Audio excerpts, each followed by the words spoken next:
Back of the Yards by Kenneth Sawyer Goodman.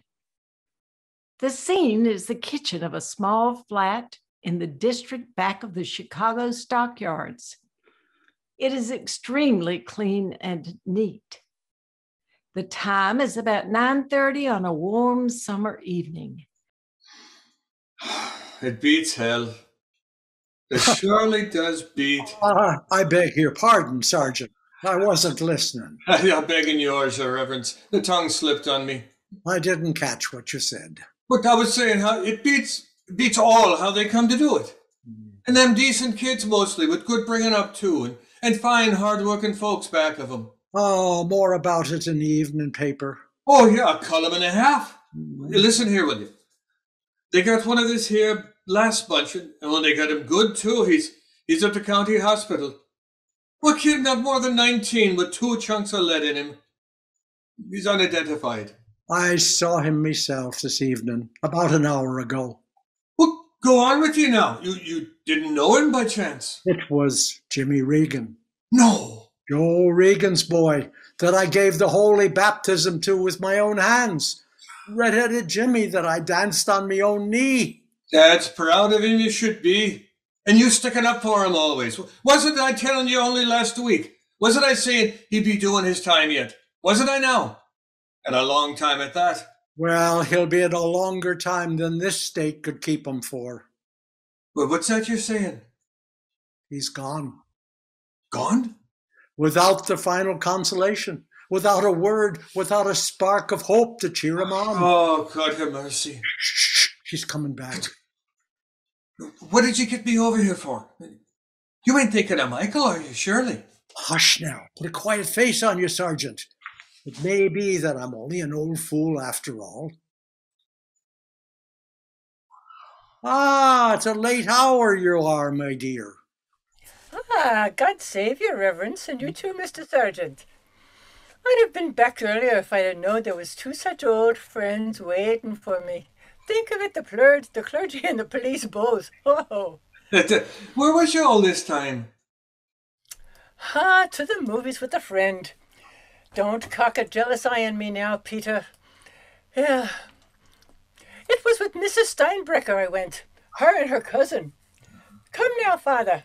Don't look at me like I done a black bad thing. You wouldn't grudge a poor widow her squint at the films, would you?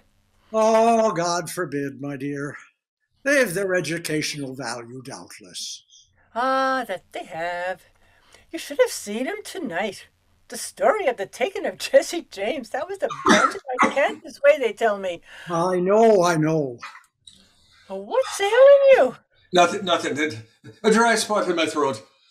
You've been sitting in the draught of the window again. God save us. You've the look as if someone had laid a cold hand on the back of your neck. Oh, I was overheated with running for a streetcar a while since. That black coat of yours is cruel hot this weather. Sit still, the both of you, till I fetch a sip of something. Thank you kindly.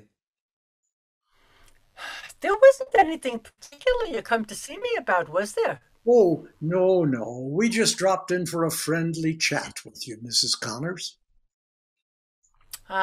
Peter's no stranger to be sure. Half the nights of the week, when he's off duty at the station, I have him sitting up here with me till I'm yawning my head off for sleep. Do you hear that, Father? And as many would say I was an amusing man, too. There's many would say that you're trying to marry me, Peter Bennett. It's a black scandal else they'll be making about us.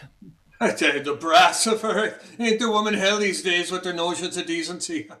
She'll be asking me to marry her next. Will not. Well, then I'll ask you again. Myself for the 5th time. Before Father Vincent. You hear her now. Oh, you might miss Mrs. Connors. Go on. What would I want with a husband? What with the money I got in the savings bank, and what I can make off the shopping in them, and Michael coming to be a fine man too. And have you got Michael a position yet, Mrs. Connors? Almost. I've had it on my mind that he should have more steady employment. He should be making his own way by now. Ah, let the lad find his groove. It's no pinch for us to be giving him a bit of help yet a while. It's the danger of idle time on a young man's hands that I'm thinking about. Well, yeah, what with the crap games and the dancing they do these days in some of the halls? Oh, and the loafers hanging around the pool parlours. A saint out of heaven couldn't keep straight without he had steady work, Mrs. Connors. Ah, let be. I'm not worrying my head off Michael. He's a good boy, Michael is. Aye, he should be a good boy, right enough. Why, you've been an indulgent mother to him. Well, was it Michael you come to talk to me about after all? What are you both fidgeting at? I might have known there was something special for you to be bringing Father Vincent with you. Oh, the sergeant didn't bring me, I assure you. Tell me right out. Has Michael been hurt? Are you trying to break the news to me? No, don't alarm Oh, yourself. no, I give you my word on it. He ain't got himself in any trouble. That ain't what you're trying to tell me? Oh, my dear woman, I know no more about Michael than you do. You couldn't tell us when he's likely to be home now, could you? Then it is him you want to see. Well, in a manner of speaking. And what about? I tell you, don't alarm yourself. 'Tis only a bit of business we have with him, nothing important. It can wait. Are you sure it can't come? We only thought that if he came in while we was here, we might fix it up with him. What was it?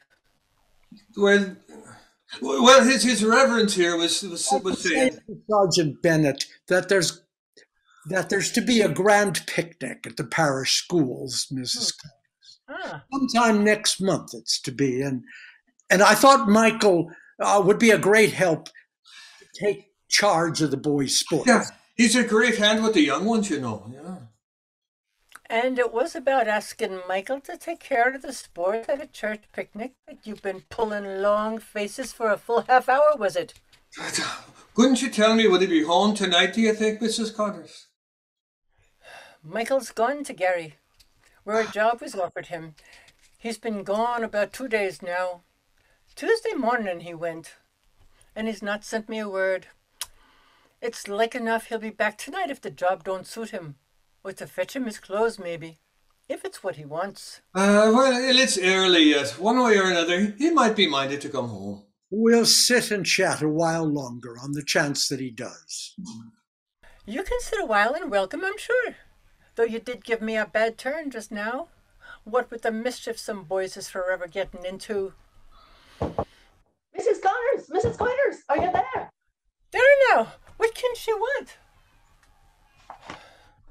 Oh, thanks. What ails the girl? Ain't you going to give Father Vincent good evening?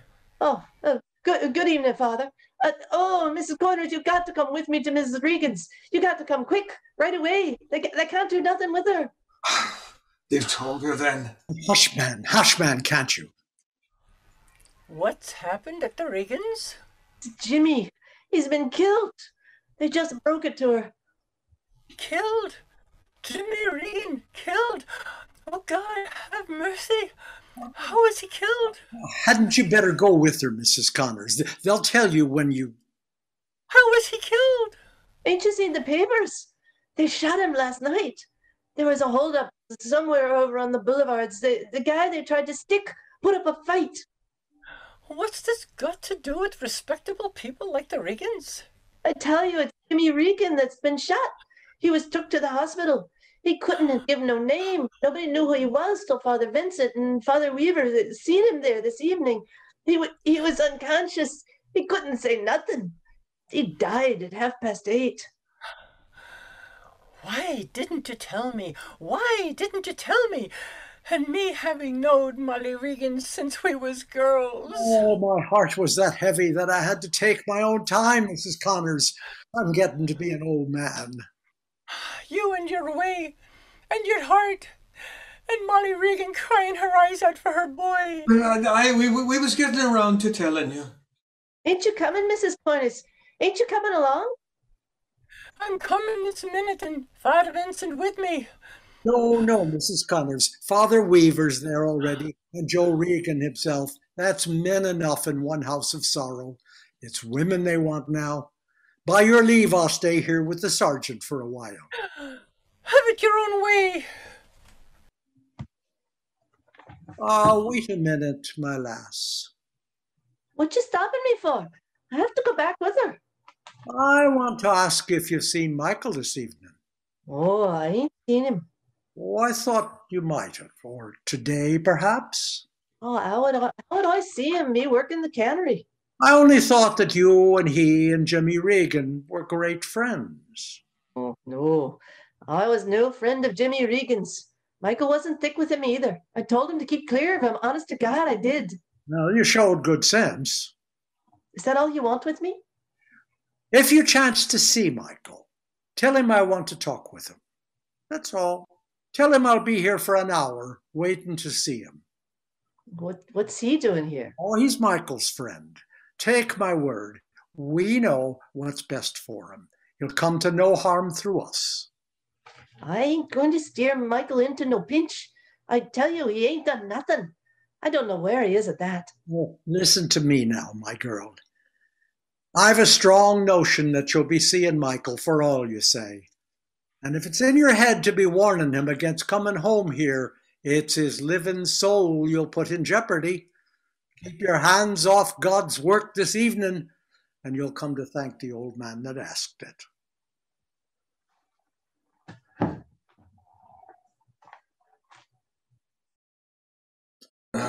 He'll not come to us now with that young fly-by-night waiting at the corner to give him the tip. No, I've faith in the girl, and in Michael too, for the matter of that. I'd not be waiting here else. No. You got it in your mind that Michael was mixed up in last night's job, don't you? I'm hardly ready to say that. But you heard his mother saying he's been in Gary's since Tuesday morning. Oh, I saw him last evening. The devil you did. And where was he? In front of Schwartz's pool parlor, talking with... Now, couldn't he meet with Jimmy Regan by chance and pass the time of day with him? I'd bet by stripes the boy's done nothing crooked. But if it's a scare you want thrown into him, I'm your man, and it's a grand time to do it too. It's a pity that it always takes an awful thing like this, like what has just happened, to show us the real need. The need of what? A change in our way of looking at things, our educational systems, our way of dealing with the boys in the street, our police. What's the matter with the police? Well, it's not for an old man like me to say, but I've thought for a long time that there was something lacking. You don't seem to understand rightly what's best for the boys in the street. Oh, hey, we don't, eh? Hey, see here now. 90% of the force was once just what you're calling the boys in the street. Wasn't I one myself? Don't we know the poor people and their kids like none of your long-haired downstate reformers can ever get to know them? Yeah, I know them too well. Too many of your patrolmen are stationed in their own home districts. They have too many friends.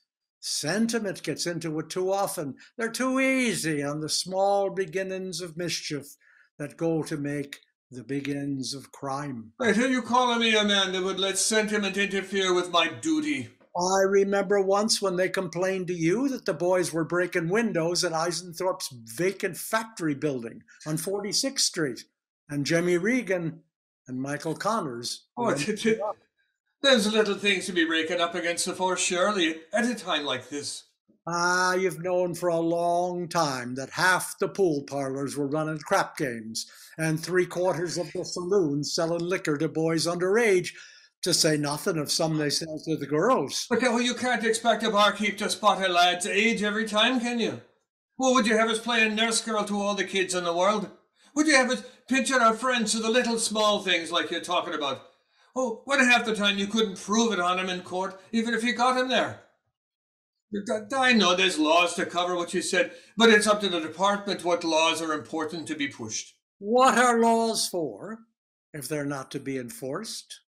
Ask them that made them. Ask the administration. Don't ask me. I take my orders, and I do the best I know how. And I'm straight, too. I never took a cent of dirty money in my life, so help me God.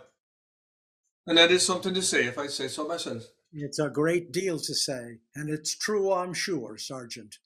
I've a great respect for you as a man. But it's not graft or politics I'm thinking of. There's something does more to send boys and girls to hell than either of them. It's the rule of thumb way we go at crime for the most part, making a great pother of catching and punishing the old hands at the game and letting slip the little things, hushing them up, passing by all the sprees and gambling and devilment that give the crook his start.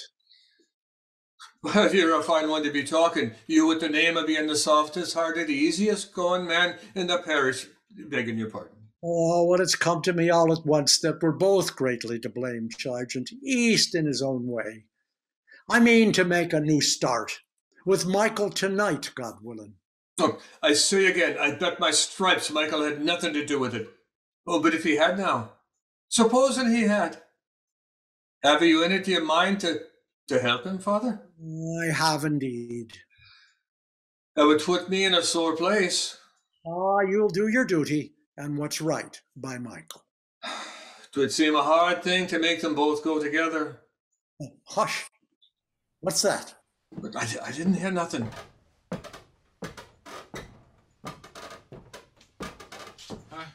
Good evening, Father Vincent. Ah, Good evening, Sergeant. But you're back from Gary, eh? Yes. The job didn't suit you, or you didn't suit the job? Nothing doing.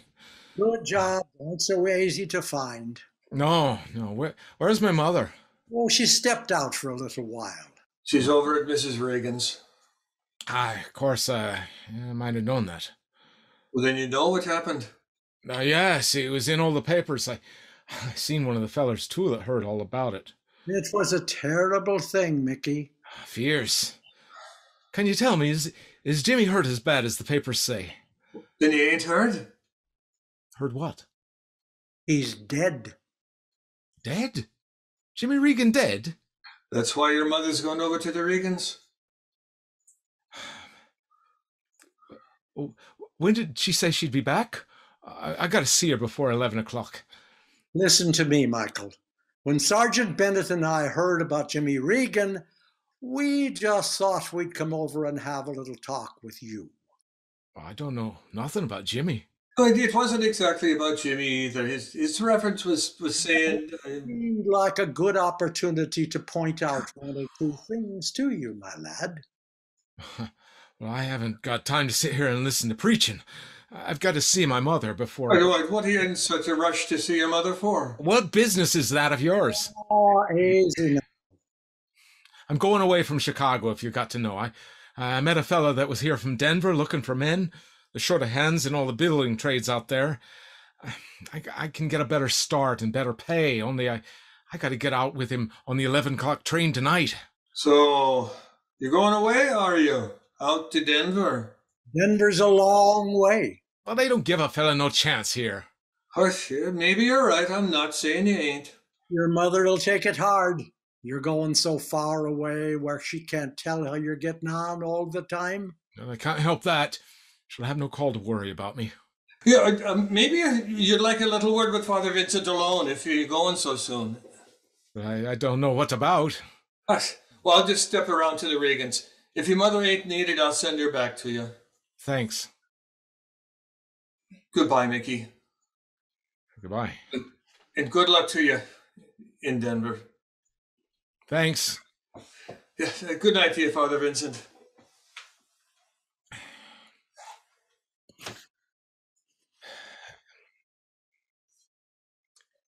Father Vincent, do you know anything about medicine? Hey, what's that?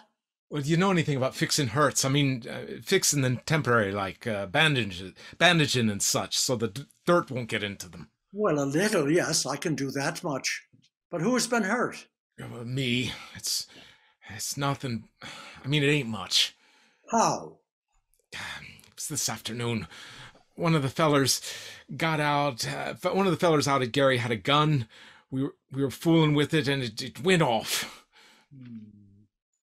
Where did it hit you? In the arm. Why didn't they take you to a doctor? We was afraid we'd get pinched for having the gun.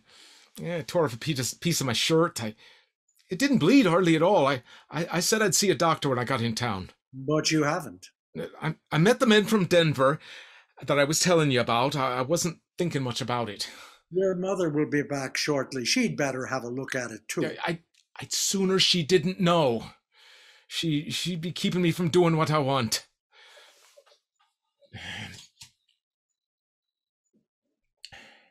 Well? It's worse than you told me, Michael. Well, no, it ain't. I'm afraid it's beginning to fester already. And you've got a fever, my lad. No, I tell you, it don't hurt much, and I ain't got a fever. Hadn't you better go with me to a doctor? There ain't time. I got to catch the 11 o'clock train. It's after 10 now. Can't you help me wash it and put on a new bandage before Mother gets back? You were never in Gary at all, Michael Connors. Who's told you that lie? Nobody. I saw you myself last night. When did you see me? Sometime early in the evening. I don't rightly know just what the hour was. About 8 o'clock, I think. And you were with Jimmy Regan.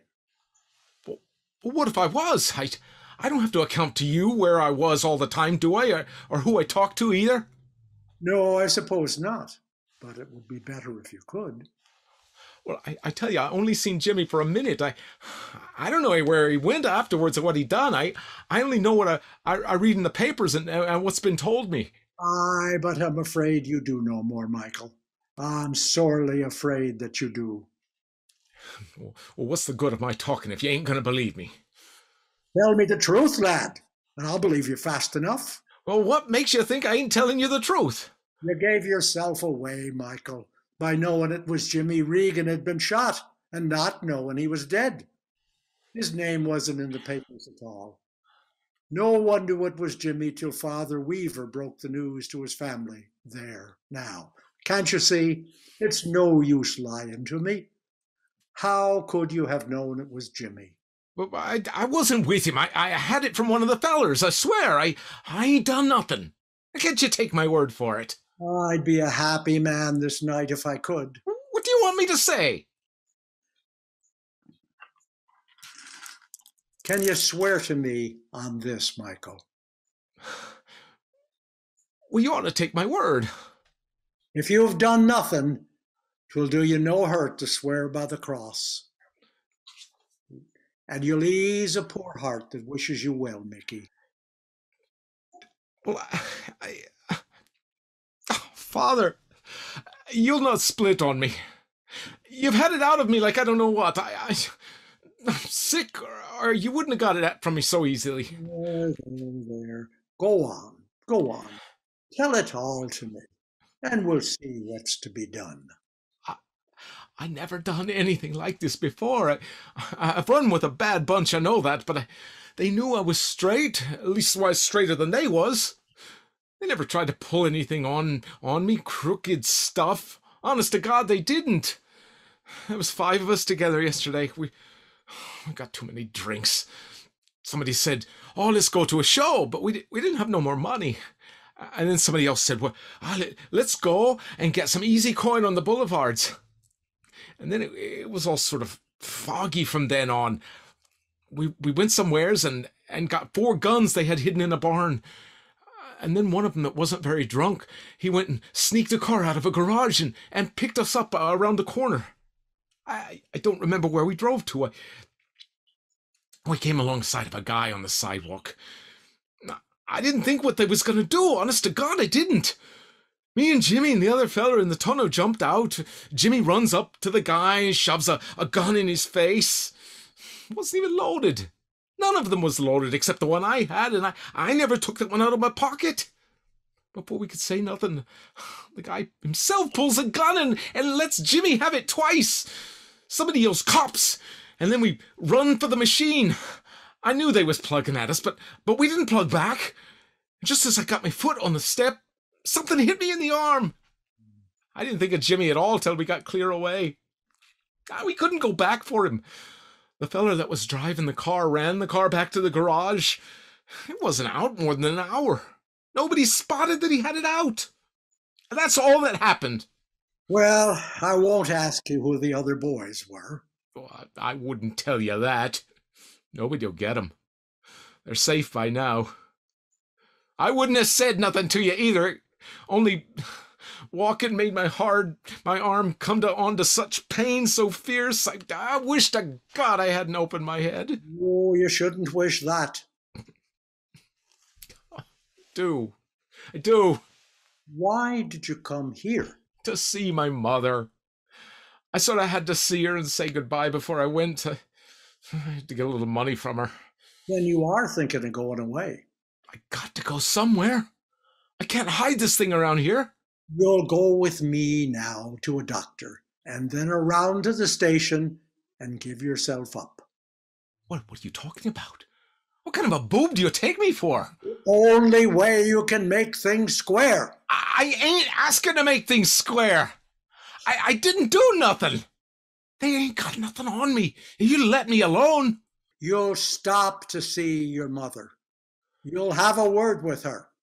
No, I changed my mind about seeing her. I'll trouble you to let me by, Father. It's only a short way you'd go, Michael. What do you mean by that? You wouldn't put them on to me. You daren't do it. You wouldn't play a low trick like that. You had it from me like it was in confession. Oh, God, why do you tie my hands? I'd wish you goodbye, Father Vincent, and I'll thank you kindly for the bandage. God go with you, Michael. Oh. Well? It's you, is it? Did you fetch Mother back with you? I did not. I ain't been off the landing. I ain't had my hair away from this door. Well, then it was a dirty trap you set for me after all. You with your fine snivelling talk about being my friend. Oh, you're a fine priest. You got it out of me like I was in holy confessional and him listening at the door the whole time with you knowing it. It was a dirty low game you put on me. Shut your mouth, you young ruffian. Easy now, Sergeant. He doesn't know what he's saying. Yeah, you're a pair of spying Judases, the both of you. Listen to me now, Mike. I will not. You'll do well to keep a civil tongue and listen to Father Vincent. Huh. What more has he got to say to me? You'll go with Sergeant Bennett and me to the station, Michael, and you'll give yourself up. We'll stand by you. It's the only thing to be done. A fine lot of standing by me you'll do. Now come with me now. You get out of that door, you big boob. Oh, you would you? Oh, for the love of heaven, have a care, both of you. You don't come near me now. You don't put your hands on me. Hey, you young devil! You'd not have got the drop on me like that if I'd had my own gun with me. Steady, Sergeant. 'Twill do you no good to talk to him like that. Give me the gun. Like hell I will. Give the gun to Father Vincent, you fool! Would you only make things worse for yourself? Get out of my way. They'd have nothing on me but for you two. I'll get out of town and I'll stay out. Let me off, can't you? Who's going to know that you done it? Let me off. Isn't he maybe beginning to talk sense now, Your Reverence? Let me off. You'll never regret it. Honest to God, you won't. It would be a hard thing for me to know I'd had a hand in sending the lad up to the pen, Your Reverence. And it's only a small thing he's done after all, and little harm intended. Shame on you, Sergeant Bennett, for saying that. Maybe we can look at things different, both of us, and be right. I wouldn't be hard on him. 'Tis the first time, by his own account. 'Tis not what he's done already, but what he'll do yet, if we let him go his own road with one crime hanging around his neck. That's what I'm thinking about. There's no two ways of looking at it. Don't you listen to what he's saying. You always was more of a friend to me than he was. Michael, if only you hadn't pulled the gun on me. Where would you get off with my mother? You couldn't pinch me, not on her account you couldn't. Oh, you'd have a swell chance with her after that. All right, let be. You put down that gun now and come along to the station. You stand off, you big stiffer. You'll get yours. Oh, Give you a fair warning. you'll only make things 10 times worse than they are for us. I don't give a damn. He'll get out of my way. He'll let me go, or I'll give him a dose of what they gave Jimmy. He ain't gonna stop me. Or you either.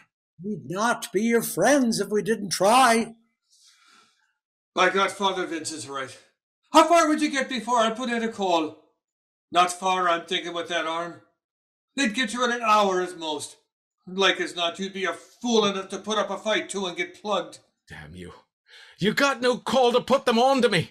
What supposing I didn't? What good would that do you? You ain't one to take a lesson from what's happened.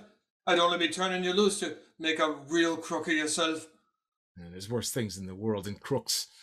There's lying priests and dirty scum like you. I tell you once more, put down that gun! I'll blow your head off if you touch me. Oh, murder's a far worse thing than only being an accomplice in a poor attempt at a highway robbery, Mickey. Have you thought of that? No, I don't think you've had the time. You're seeing things wrong tonight. Put away the fear of disgrace now, and the thought of prison. One will pass when you put your hands to clean work, and the other will be short. It'll go by like a bad dream, and you'll come out of it whole, with God's help. There's a pit at your toes, lad, a thirsty pit that sucks men down under the red bowels of the world. You'll not come back out of it with murder on your soul, nor look at the stars again, nor hear your mother's voice speaking to you. There ain't no hell. You can't frighten me like that. You have it your own way. But did you ever think what sort of a life a murderer has to drag on with, even if he's let to live? Not weeks and months of wishing he was out in the free streets like other men, but years, tens of years of wishing and waiting. I ain't gonna murder anybody. I ain't gonna hurt him if he lets me be. And you leave off clacking at me. Go with Sergeant Bennett, Michael. They'll not be hard on you for the first offence. 'Tis only just penance you'll be doing. And when you're through, I give you my solemn oath, I'll see that you get an honest start in the world. You heard his reverence talking sense to you. Come along with me now, quiet like it. And it'll only be a year you'll get his most, with us giving you a good character. Or 6 months of the Bridwell, maybe, with parole for part of it. I'm not taking any chances of what they'll give me. Come on, you fool, before I break every bone in your body! You get away from me! Get away from me, I tell ya! Oh, would you now? Leave go! Leave go! Leave you! Cut it! Drop it! You let go or I'll kill you! I'll kill you! So help me, I will! My beauty! Oh, I got you now! I got you now! I'll give you 3. Give you 3 to stand away from me. Mary, Mother Mary, mercy. Oh, dear. Damn you then, 2! Drop it! Drop it, I say! 3!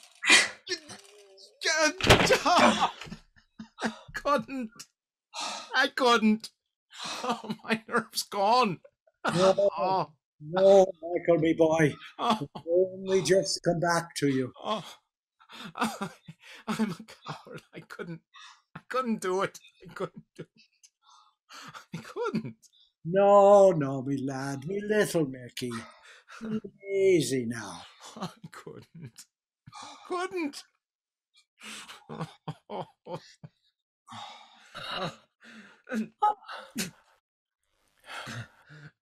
For the love of God, what's happened?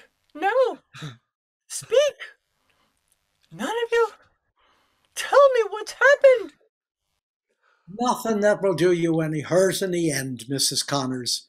The worst is over now, God be praised. 'Twill all come right in a short while. You've no great call to worry yourself. Take my word.